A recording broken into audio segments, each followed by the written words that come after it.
إزاي ممكن مجال تحليل البيانات ممكن يزوّد أو يعزّز من أرباح الشركة بتاعتك؟ أول حاجة لو إحنا مسكنا قسم زي مثلًا المبيعات أو الcall center هتلاقي إن أنت مثلًا وأنت جاي تاخد قرار في شرا منتجات معيّنة، هتكون النتيجة إن أنت بتقول أنا شايف إن إحنا محتاجين نشتري كمية معيّنة من المنتج الفلاني، والمنتج ده أو المنتج X ده هو حاليًا بناءً على البيانات هو بيخسر أو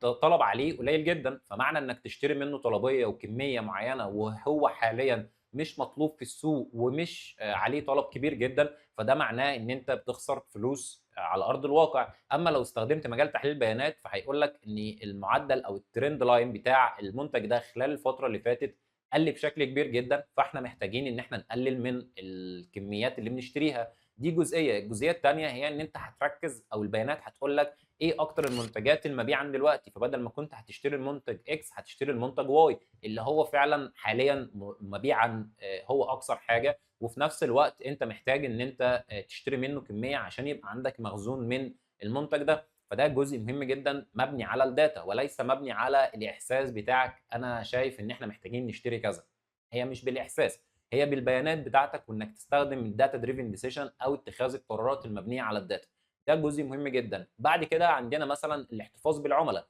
إنك تعرف المشاكل بتاعة العُملا، متوسط الرَد على المشاكل عاملة إزاي، إيه أكتر المشاكل اللي بتيجي عندك بناءً على البيانات اللي أنت بتخزّنها، وبالتالي أنت هتقدر تحل المشاكل دي وتحافظ على العُملا بتوعك، لإن العُملا بتوعك هم الناس اللي بتجيب لك فلوس أو